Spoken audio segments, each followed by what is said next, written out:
Everybody, oh my god, it's been a while. How's everybody doing? Like I said, I know it's been a while, but I just want to jump on here really quick and talk about my experience with going to the State of the World tour, Janet Jackson, and the 444 tour, Jay-Z, which is both at Barclays this month.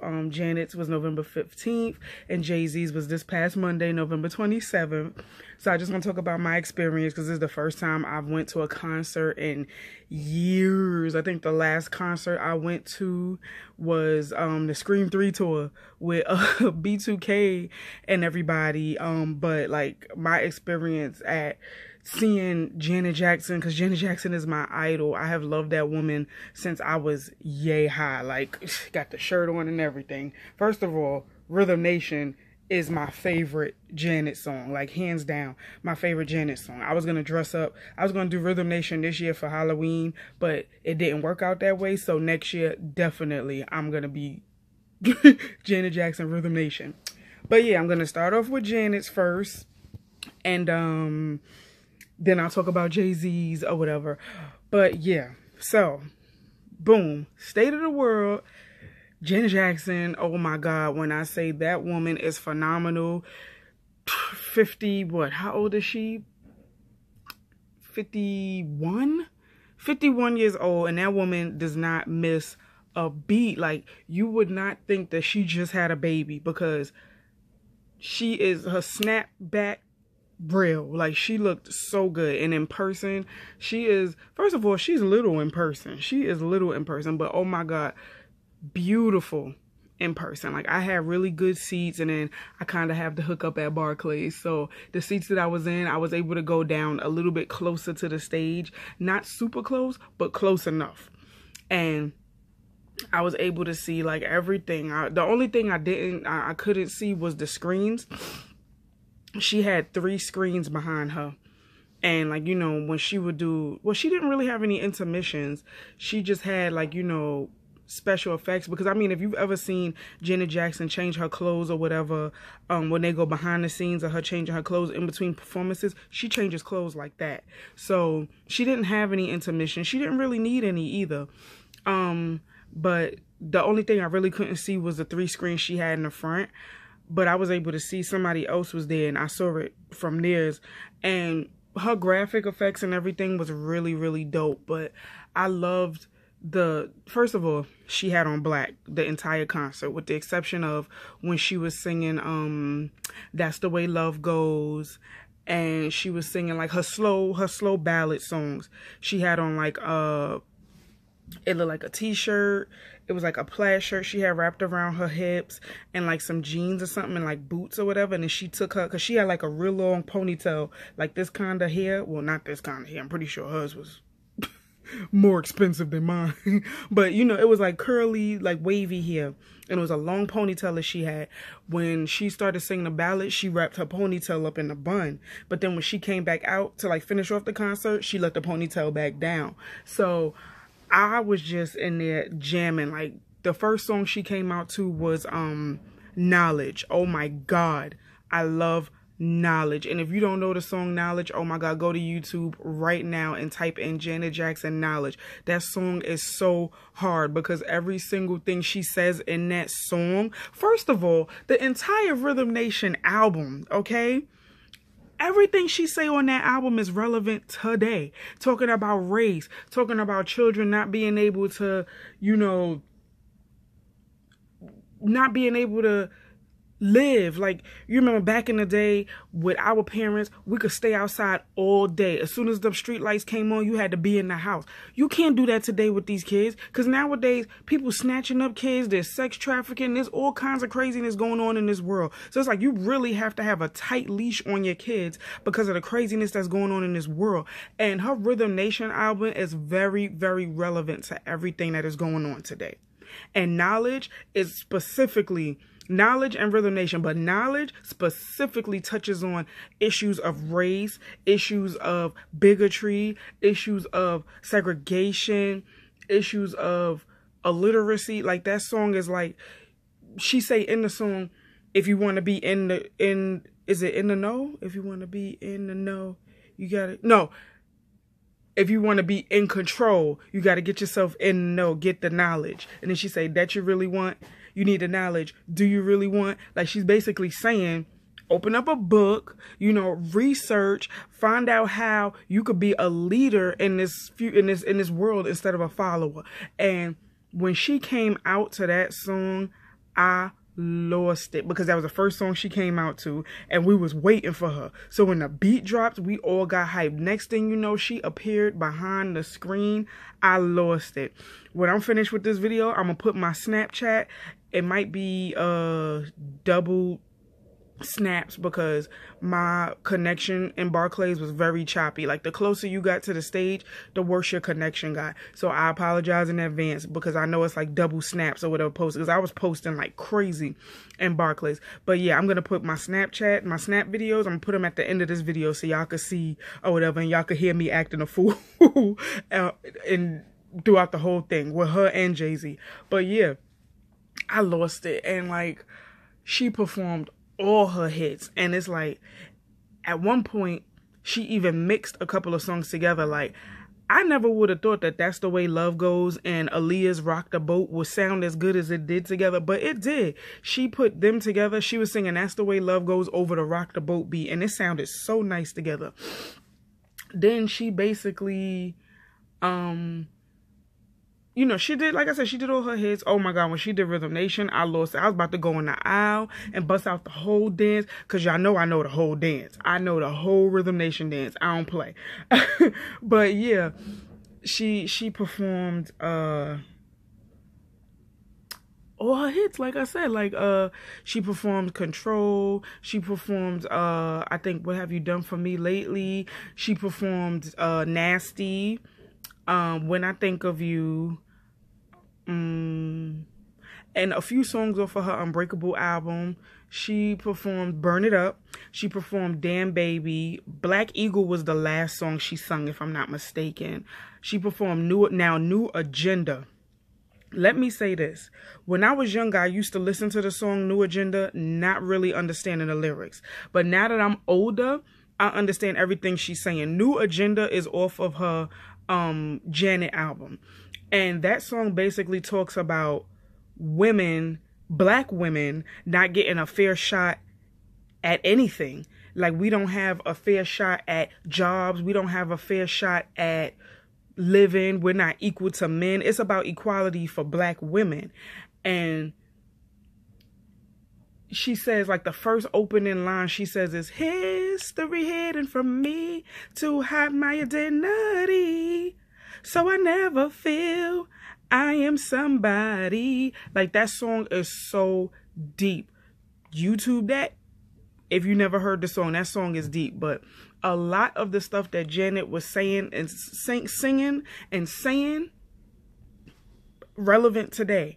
And she even performed Together again. And at one point, when she was singing the song, she said, I miss you, Mike, to Michael Jackson. So when she said that, the crowd went wild. Like, oh my God, it was just a lot of fun. I went with my mom.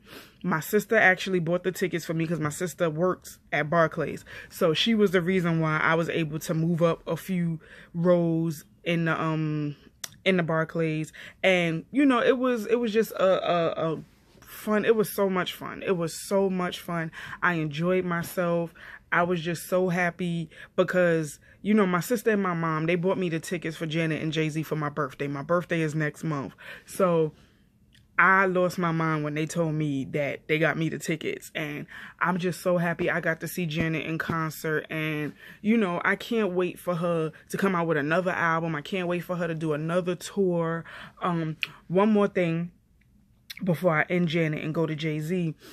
She started crying when she was singing What About?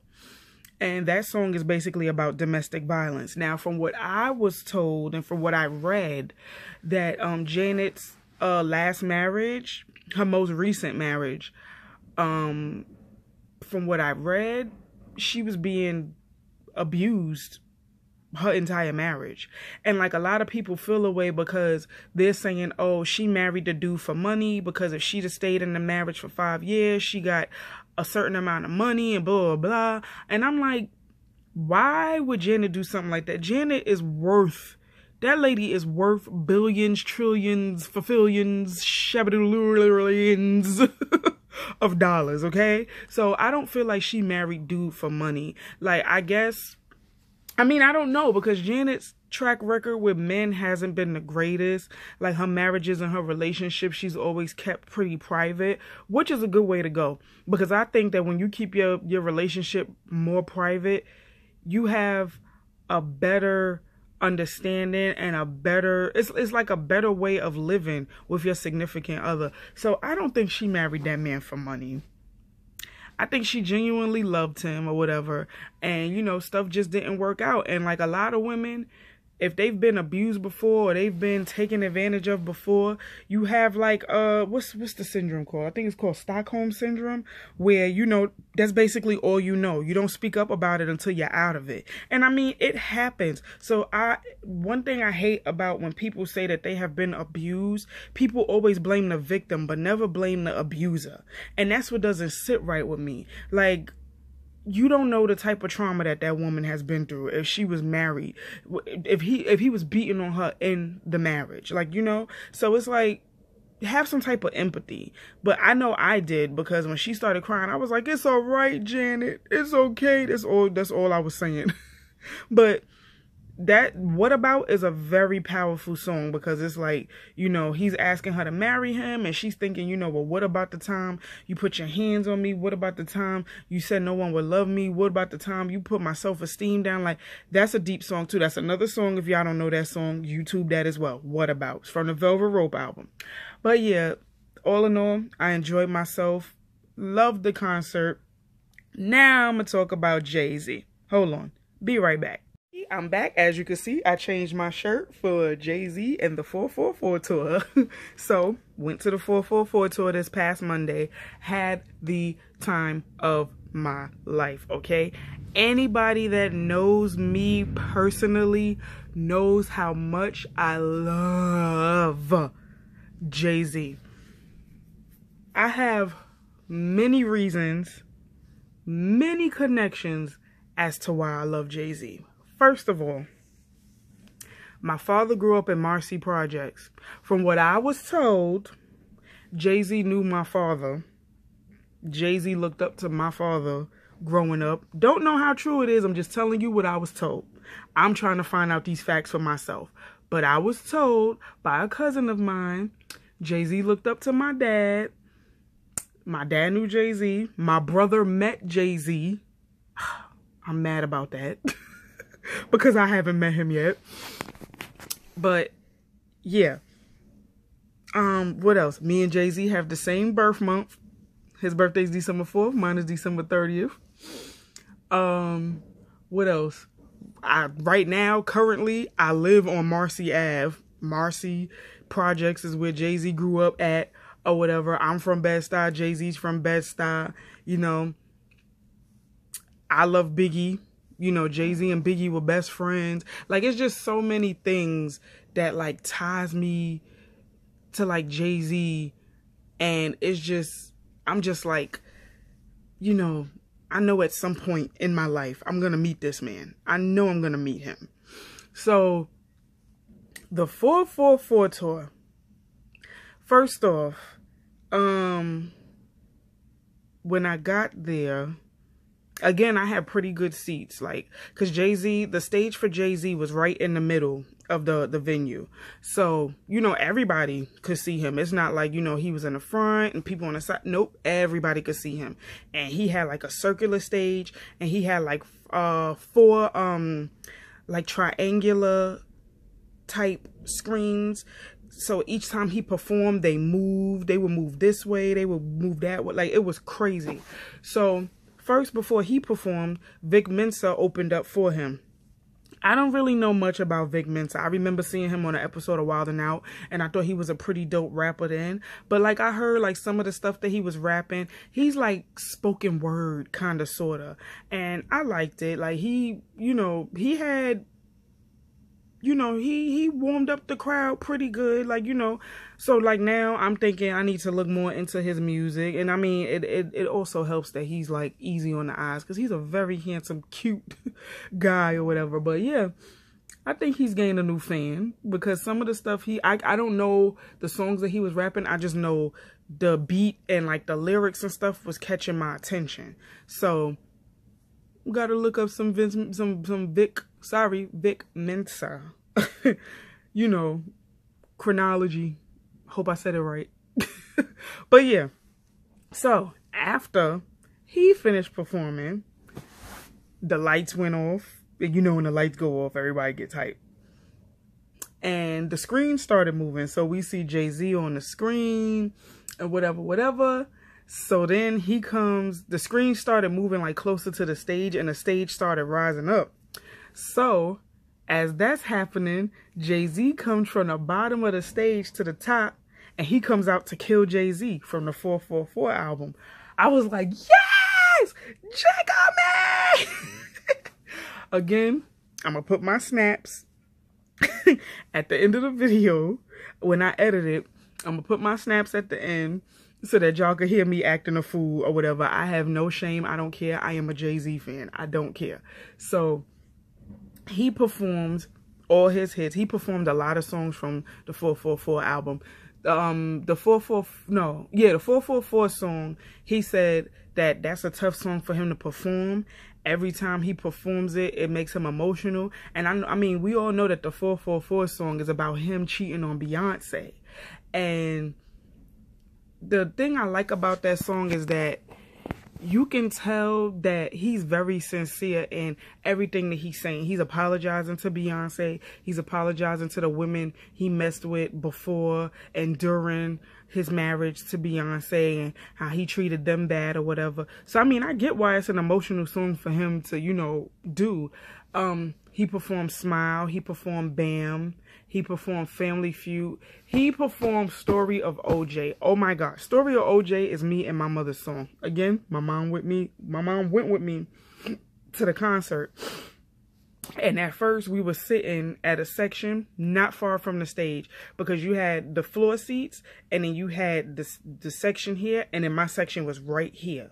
So I could see the stage no problem. Then later on, we was able to go down to the floor. So I was actually like 9 rows away from the stage.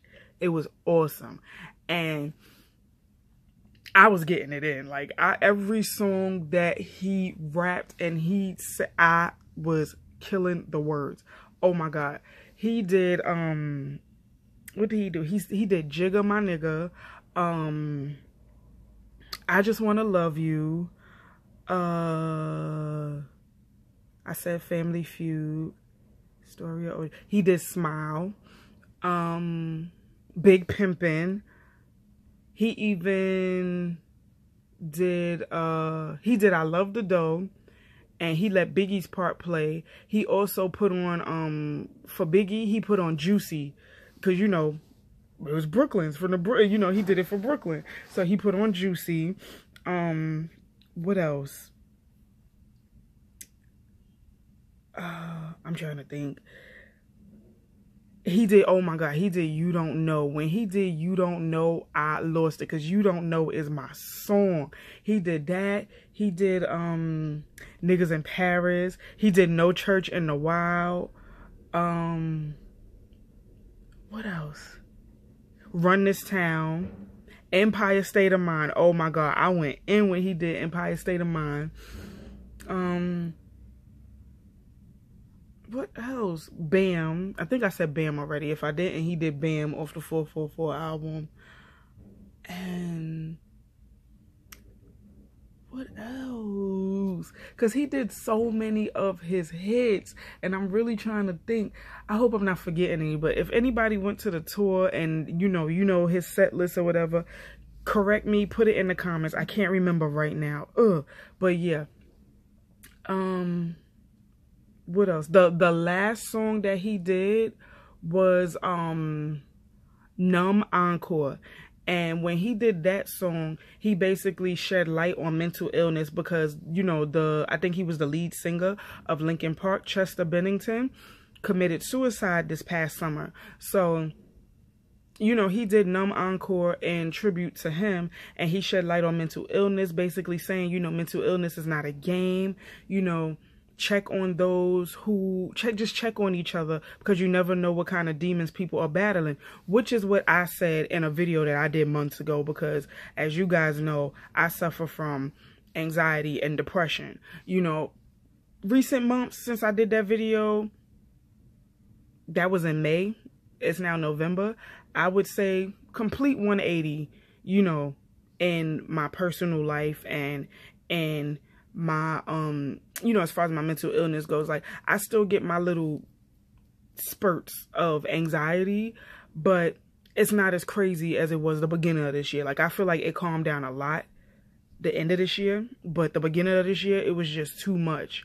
And that's why I took a hiatus, because I don't want to get on camera. I mean, I know this is a little off topic because we're discussing the 444 tour, but you know, it ties into each other because Jay-Z brought it up at his concert. So, and I'll never stop talking about mental illness, because I want people to know that you could look like me, like I can relate to you. Like, I may look, you know, happy, jolly, you know, on the outside, but inside I'm dealing with demons. I'm battling demons that no one knows about.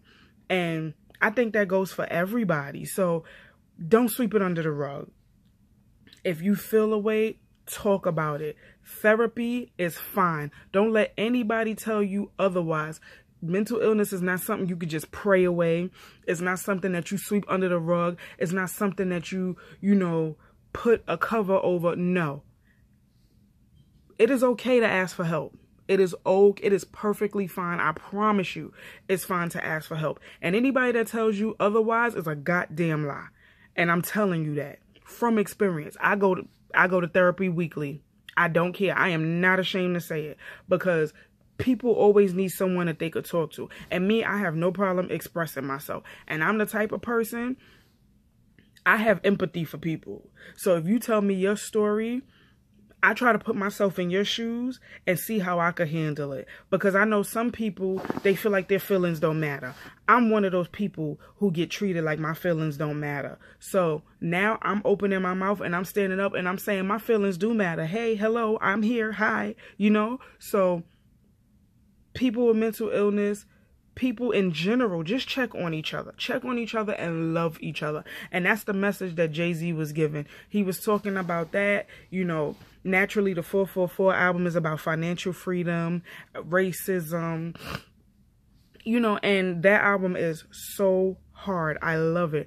But the fact that he brought up mental illness, it really, really, really stuck with me, because that's something that I battle and deal with every day. So him doing a tribute to Chester Bennington, I loved it. And Numb Encore is my favorite song off of Collision Course, next to Dirt Off Your Shoulder. But Numb Encore, that is my top favorite song off of Collision Course.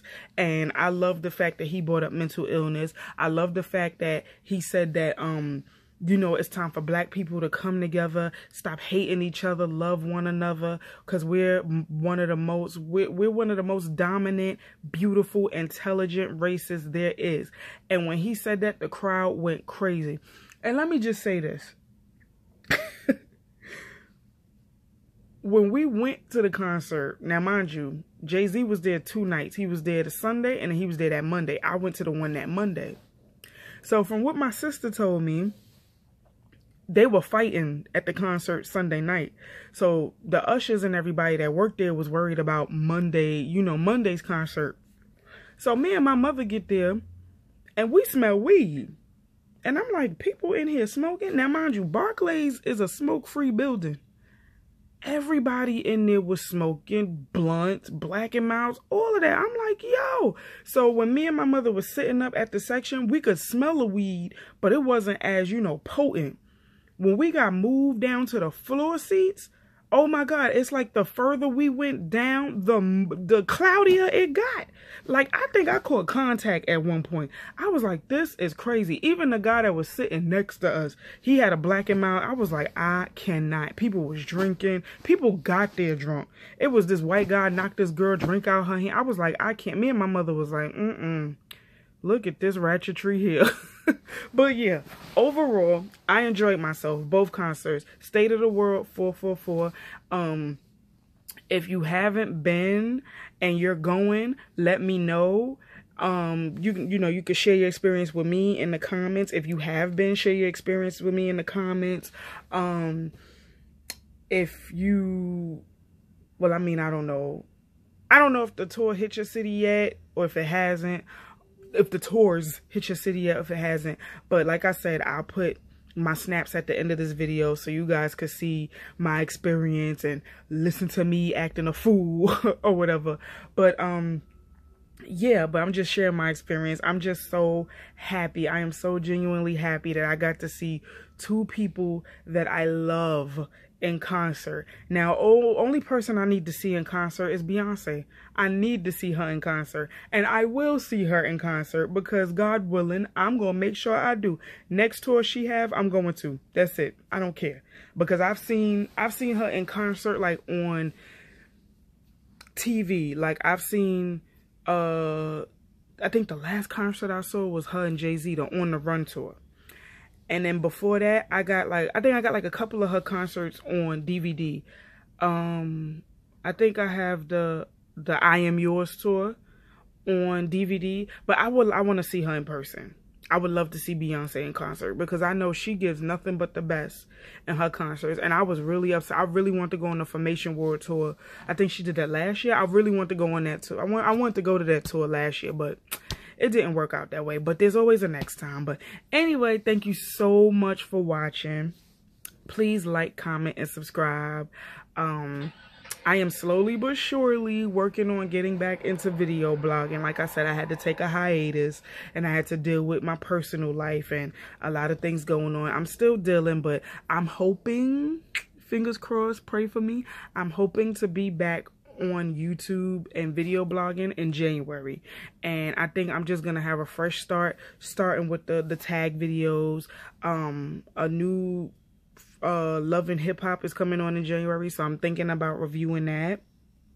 So I'm just, figuring it out now. I want to like step up my game with my YouTube channel. I want to have like a nice little intro video like I see everybody doing. I want the little graphic effects, the little pizzazz. I'm trying to figure that out. I'm even working on trying to make like a t-shirt with my whole shade with the lemonade hashtag on it or whatever. So I'm just working on branding myself. Like I feel like it's time for me to, brand my name, brand what I want to do.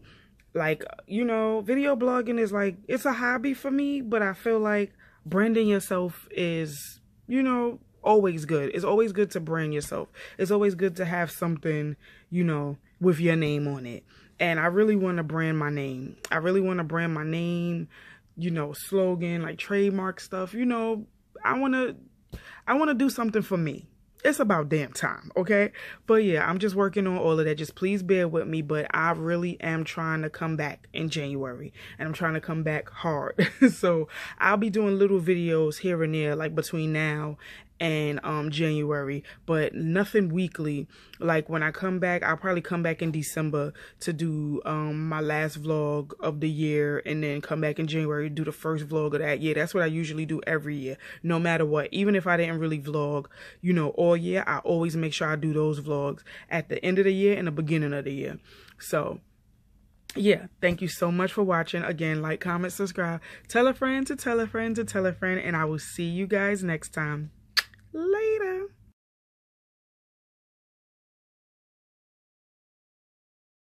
When I had you to myself, and then want you around.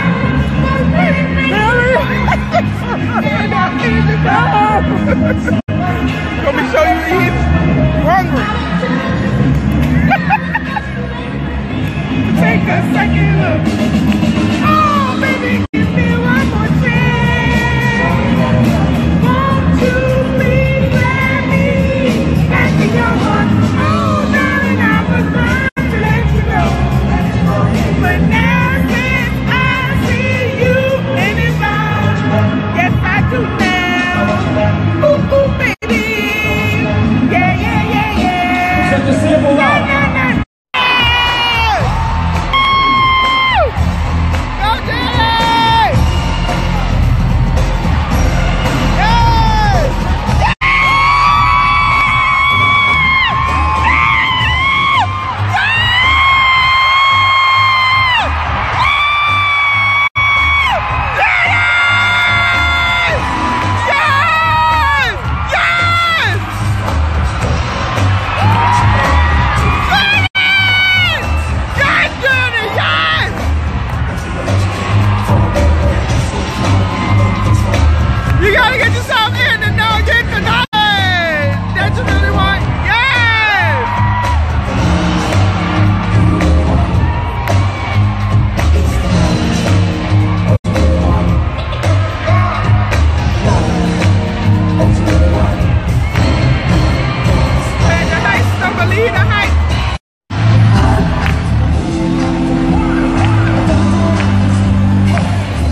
turn to good memories. Smile. Even when I'm gone and you remember me, smile. Yeah. Bad times never fade away. Yeah. Even if I'm not with you here today, smile. Yeah. Smile, Brooklyn. Make sure you smile. Can I talk my shit in here tonight? Can I talk my shit in here tonight? Give me a little bit of that, John. I mastered my aesthetics.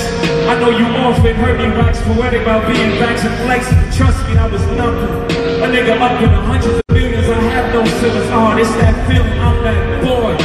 Anita Bakers, you bring me joy. Stepping out of the toy. The separation is clear.